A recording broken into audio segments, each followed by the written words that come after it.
dramatic end of the six-day siege. 19 hostages, including 3 Britons, are safe. The end came with an assault on the building by the Army's Special Air Services Regiment, the SAS. Right, now we move on to episode 2 of the SAS off-the-shelf figures. This is the second of the figures. The first one was the SAS key figure, along with the box. Right, so now we move on to this guy, the SAS parachute attack of 1983.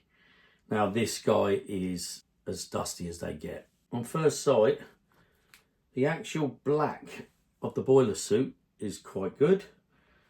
He has the parachute folded up at the back. Now I vaguely remember this was attached to this backpack. Let's show you the backpack. There we go. It was attached here. Very crudely, may I add. I mean, I don't know if this is correct, but I think it was just folded up and banded on, which isn't the best design, is it really? I mean, maybe they should have put the original parachute box, obviously in a black colour, and they should have put that on there from the paratrooper. I don't know. Now this is an Eagle Eyes character, which is fitting, obviously, because I believe this was the second from the last of the original uniforms. Let's go ahead and clean this guy up. So this is a little bit of a mystery to me. He's got this high altitude pack on here, so he can obviously breathe when he's at high altitudes. And he's obviously got this mask. Now, if you try to clip the mask on, then the mask won't fit on the helmet, pushes his helmet off. So he's quite hard to pose in a way you would think he's supposed to be posed. Hence, I guess, why the picture on Action Man HQ, some of the pipes seem to be leading to nowhere. I think it's just a case of having to tuck them in. I think this one should really just have somehow be attached here, but it just does that. Great, is it? Let's take that off for now. Tuck that in there, like that, so that he looks a bit more poseable. Let's read a little bit about this guy. Now, in my book, they call him the SAS paratrooper. I believe he's the SAS parachute attack. Right, what he should have is a jumpsuit, a parachute harness, plastic webbing, a parachute lines, oxygen control box, oxygen mask, and 2 tubes. Now, we haven't got no tubes on this guy, but I'll probably add in some black tubes or maybe some yellow, like I did my SAS diver, give him some yellow tubes to bring him more up to the Action Man SAS theme. Right, helmet, knife, scabbard, water bottle, watch, boots, an M16 rifle. Now there you go. Now I think I've got one of them somewhere. Let's have a quick look. Let's show you. Right, this particular M16 is an all black M16, and I believe I do have one of them. I have an all black, and I have one with a brown stock as well. Right, let's go. Here it is. That's his gun. Excuse the noise in the background. Someone's having a drive done. So we've found his gun. He's got his gun on his back. Just quickly show you that. He's got his gun. In the list of things, it mentions a watch. It's free from the book, because my book's slightly different, I think. Crash helmet, visor and face mask, boiler suit, parachute, harness, pouch, bayonet and scabbard, and an M16 rifle. And it doesn't mention a watch, so I'm sure you guys will know. So let me know if he does need a watch or not, because on the internet it says water bottle and a watch. Now he's got his water bottle. You can just make that out here. But he has no watch. That'll be one of those hard to find objects, I believe. It'll probably cost me an arm and a leg. Right, okay. So also I've noticed in a lot of my pictures, I'll put that up now, he has the SAS logo in yellow on the back of his helmet. Now mine doesn't. Now once again, somewhere I'm sure I have some reproduction SAS stickers that I can put on there. I'm not sure if I've got the exact one, but I will look. So we can do that. They reproduced them on Action Man HQ. So we can go ahead and buy that sticker if we haven't already got it. Because I remember buying a sheet when we created the SAS dinghy. So there you go. We've just got to find the watch, if there is a watch. Now, interestingly as well, he's got them pouches that our key figure had one of on his arm. I don't mind leaving that in the key figure because it looks okay. He's an eagle-eyes action man as well, which is in keeping with the times, so that's quite good. That's something I haven't done much of. I haven't kept figures with the era of the uniform. So that's something I need to really look at a later date. But at the moment, it's not been that important to me because I'm not a purist. But maybe down the line, that's something I'll do. I'll take the guys with the hard hands, the painted hair, and I'll put them in the original uniforms, second edition uniforms. I'll put them with the flocked hair and all that kind of game. So anyway, let's have a read about this guy. The 1983 Action Man SAS parachute attack owes its roots to the successful conclusion of the London Iranian embassy hostage crisis of 1980 by the Special Air Service, like we said in the last one, like you know them as the SAS.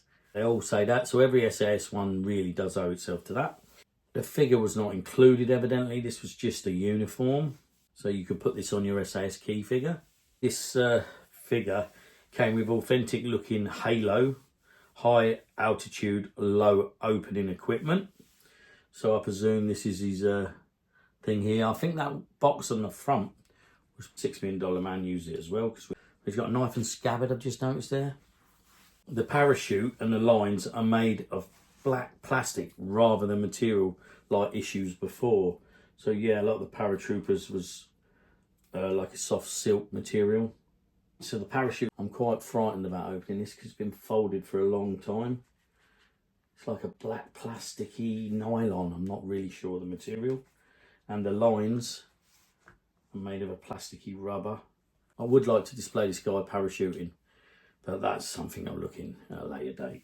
The Action Man SAS parachute attack box figure was preceded by an SAS outfit and an Action Man box key figure. So I presume the outfit came first, then they released him as a box set. I'm not 100% sure on that. You guys will know, so please let me know in the comments. Right, and then it goes on to say that he was of his time and he complimented a mini range, which included the beachhead assault, blah, blah, blah. I'll put that all up here. Right, so there he is. We've got nearly everything for this guy. He really is cool.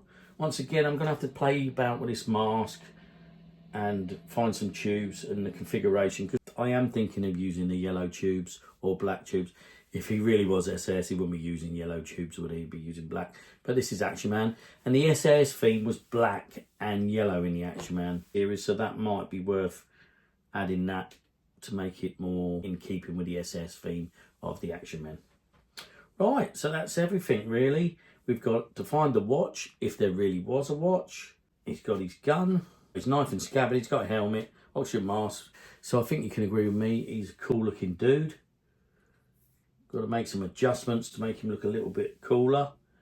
But just a quick note, this guy was actually posed with this gun, and I thought it belonged to him, but it doesn't. So I'm going to have a quick look through my book and see who it does belong to. Okay, according to my book, this should come along with the SAS Secret Mission Pod and Assault Craft. Now, I've got one of those. In a later video, and we'll have a look at that. This is labelled as an EM2 rifle and scope. And as you can see, it's got a red. I presume it's trying to imitate infrared or maybe laser, but I think infrared was the thing at the time. Set includes a new weapon based on the British EM2 experimental model. Designed in a similar configuration to the current smaller SA-80 rifle used by the British Armed Forces, the EM2 has the magazine behind the pistol grip, as we can see that here. It's a 7mm caliber rifle. It was developed by the British in 1952, but was not subsequently introduced since the SLR was adopted in preference as it used standardised 7.62mm NATO ammunition. Right, okay, that's interesting and that's good to know. So this was actually developed in 1952, believe it or not. This gun, supposedly. I'm taking the facts to be true, but that's what it's saying. There you go, but that actually looks a lot more modern than 1952. But there you go. Right, so this doesn't belong with that guy, so this now belongs with the pod. So this is telling me that I've got to make up this set. This set also has the demolition plunger. So that's good. We've got 2 more things to another set. We just need a black boiler suit, a life vest, commando hat, got one of them. We've got the pod, and we've got the assault craft. So that's another set. I think it's time for this guy to meet his colleagues in the cupboard. So without further ado, we're going to say to this guy, Action Man, SAS, parachute attack, get in the cupboard. Over at cupboard 1, here he is. Now I'm having a lot of trouble keeping him standing up because there's the weight of the parachute on the back. I really want my SAS all together. I've got my SAS divers in cupboard 2, but obviously the box situation. So at one stage, I'm going to be shifting some of these. I'm going to put all my SAS boat stuff and all my SAS down the bottom. So we're going to have an SAS and maybe some commandos the other end. So for now, he's going to live next to the key figure. So bear with me while I get him in the cupboard.